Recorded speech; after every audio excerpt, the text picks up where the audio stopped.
Jesus told a story, and it's about people who had different talents. And he was going to go away, this leader, and he said to his servants, you've got 5 talents, the one who's special amongst you. And another one he gave 2 talents to, and the last one he gave 1 talent to. And he said, I want you to go and invest while I'm away on holiday. So the person with 5 talents went away and made 5 more, and likewise the person with 2 talents.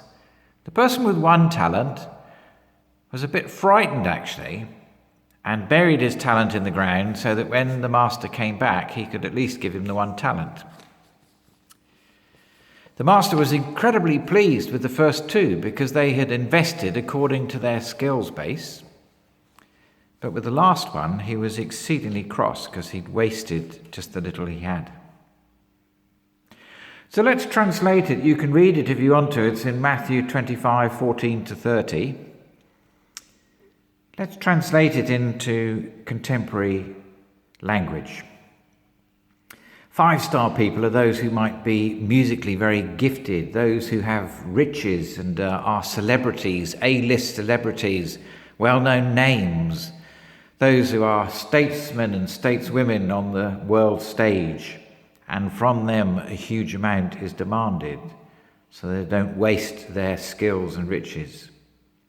2-star people might be those who have got craft at their fingertips, can design something like this poster in front of me, or can see the shape of something inside a stone which they chip away at gradually to release a carving, or can lay bricks or plaster.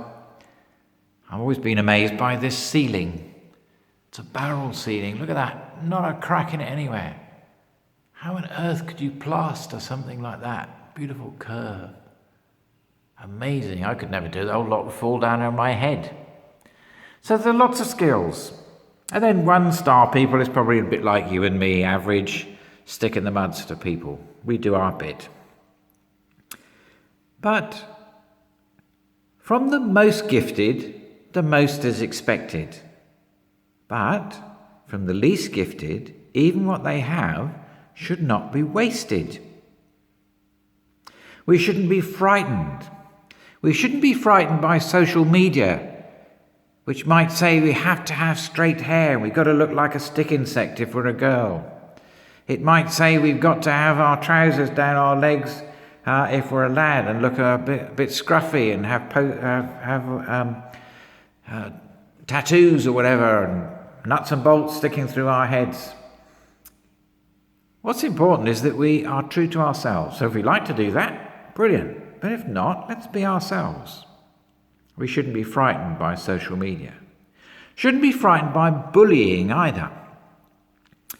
The COVID challenge is a phenomenal challenge. It's brought the best and the worst out in people. It can be very bullying. Some people have been abused because they're not able to defend themselves. But even the least have got a huge amount to give. I remember interviewing someone, it's an interview practice actually, and they thought they were rubbish. So I said, well, what do you do in the community? They did a huge amount. And as I asked them questions and they began to tell their story, so they realized, in fact, they thought they were 1-star, they were probably 2-star. They had a huge amount to give. So we should never waste those gifts. We should make sure we use them. And in this COVID challenge, there's an odd thing going on, because sometimes it seems that less is more. When it comes to remembrance, we're not cluttered in the same way. We have powerful, simple symbols that speak to us. So even if we think we are the least, let's make sure we don't forget those who gave of their all, and don't forget to use the gifts we have to the very full. Amen.